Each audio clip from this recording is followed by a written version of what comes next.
नमस्कार, मी पूजा आणि माझ्या व्हिडिओमध्ये तुमचं स्वागत आहे. तर मंदिराच्या समोर समुद्र आणि मागे डोंगर आणि मंदिराच्या आत ATM असं मंदिर तुम्ही पाहिलं आहे का?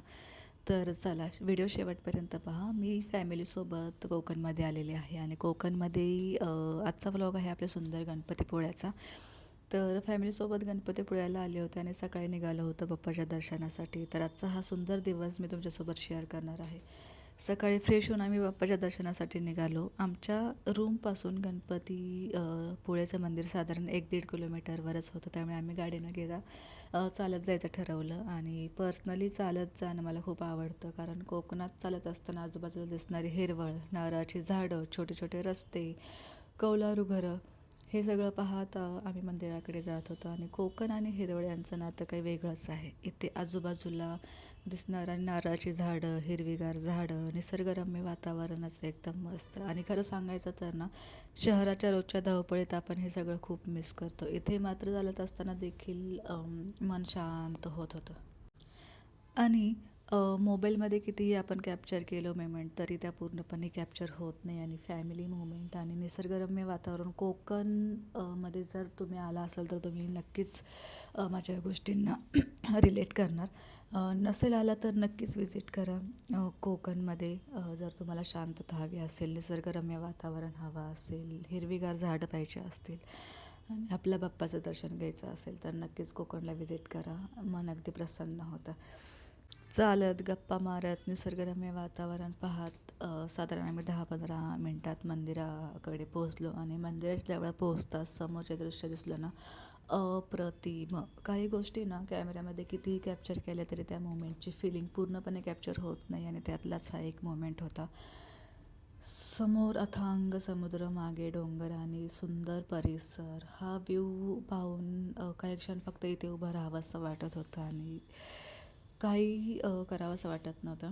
गणपतीपुळे मंदिर स्वतःमध्येच खूप सुंदर आहे. मंदिराचं बांधकाम, परिसर, तिथलं वातावरण सगळंच खूप प्रसन्न वाटतं.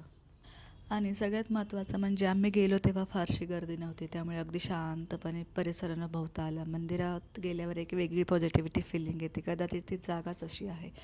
बाप्पाचं दर्शन, आजूबाजूचा निसर्ग दोन्ही मिळून मनाला खूप शांत करणारं आहे. आणि आता एक गोष्ट जी मला पर्सनली खूप इंटरेस्टिंग वाटली, या मंदिराच्या आत ATM आहे. हो, तुम्ही बरोबर ऐकलंत. मंदिराच्या परिसरात ATMची सुविधा आहे.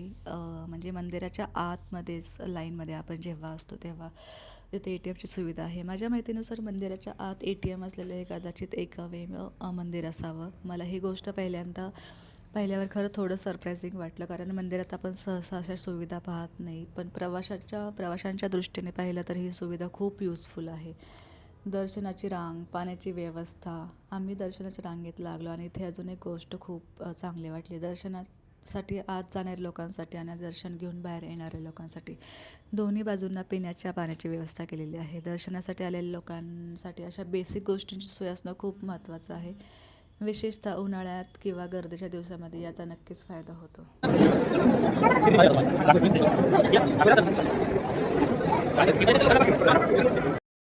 गणपती बाप्पा मंगल मूर्ती मोरया.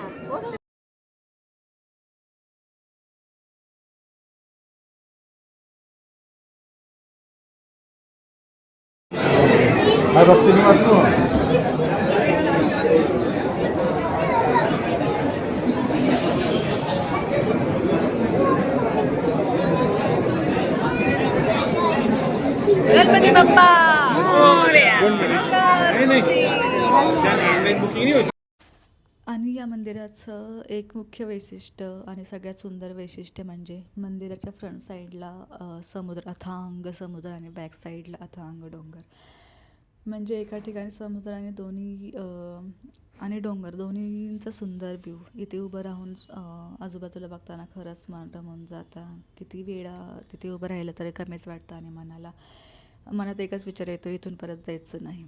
फक्त तिथे बसावं, समुद्राकडे पाहावं, गणपती बाप्पाला पाहावं, मंदिराला पाहावं, डोंगराला पाहावं, शांतपणा अनुभवत राहावं. आणि मग फायनली दर्शनाची वेळ आली. मंदिराचं बांधकाम आणि तिथला आजूबाजूचा परिसर रेखीव जे केलेलं आहे ते खूपच सुंदर मंदिर आहे. आणि मंदिरामध्ये आतमध्ये कॅमेरा अलाव नव्हता, फोटोग्राफी अलाव नव्हती. त्यामुळे बाप्पाचं मनापासून दर्शन घेता आलं. मनापासून दर्शन घेतलं. अर्थातच दर्शन झाल्यानंतर मूषक राजांच्या कानात आपल्या सगळ्याविषयी सांगायला मी काही विसरले नाही.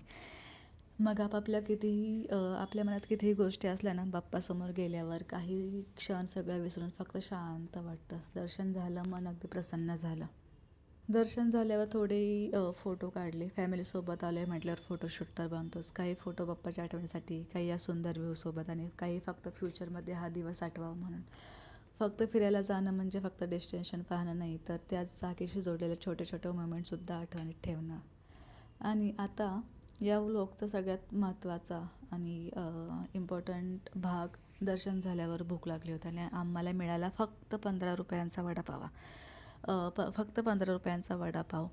ट्युरिस्ट प्लेसवर गेल्यावर सगळ्याच गोष्टी महाग असतील असं वाटतं, पण इथे फक्त 15 रुपयांचा वडापाव मिळाला. तो पण टेस्टी, फ्रेश आणि खमंग सुगंध सुटलेला असा तो वडापाव. त्याचा आम्ही खूप आस्वाद घेतला आणि बाप्पाचं दर्शन झालं, सुंदर व्ह्यू झाला आणि 15 रुपयात वडापावही मिळाला आणि आजचा दिवस सक्सेसफुल झाला. आणखी एक गोष्ट मला इथे खूप चांगली जाणवली. मंदिराच्या आजूबाजूला खूप जास्त दुकानं नाहीत. कदाचित त्यामुळेच मंदिराचा परिसर खूप स्वच्छ आणि शांत वाटतं. कुठेही अननेसेसरी गर्दी नाही, खूप कमर्शियल झाल्यासारखं वाटत नाही आणि त्यामुळेच कदाचित या जागेचा नॅचरल ब्युटी अजून जास्त सुंदर दिसतो. तिथे फिरताना खरंच असं वाटतं की थोड्या वेळ इथेच राहावं. तर असा होता आमचा गणपतीपुळ्याचा आजचा दिवस. फॅमिलीसोबत केलेली छोटीशी ट्रिप. कोकणची हिरवळ, बाप्पाचं दर्शन, समोरचा समुद्र, मागचे डोंगर, मंदिरातली शांतता आणि शेवटी 15 रुपयांचा वडापाव. काही ट्रिप मोठ्या प्लॅनिंगने लक्षात राहत नाही, तर अशा छोट्या छोट्या मुवमेंटमुळे कायम लक्षात राहतात. आणि गणपतीपुळे ही फक्त एक ट्रिप नव्हती. इथे आल्यावर मनाला जी शांतता मिळाली ना, ती या पूर्ण ट्रिपची सगळ्यात सुंदर आठवण आहे. गणपती बाप्पा मोरया. पुन्हा नक्की भेटू गणपतीपुळे. तर तुम्हाला हा व्हिडिओ कसा वाटला नक्कीच मला कमेंटमध्ये सांगा. तुम्ही गणपतीपुळेला गेलेत का? तुमचा काय व्ह्यू आहे? तर माझ्या ह्या नजरेतून तुम्हाला गणपतीपुळे कसा वाटला मला नक्कीच कमेंटमध्ये सांगा. माझे हा व्हिडिओ आवडला असेल तर चॅनल सबस्क्राईब करा. भेटूया पुढच्या व्हिडिओमध्ये. तोपर्यंत बाय बाय, टेक केअर.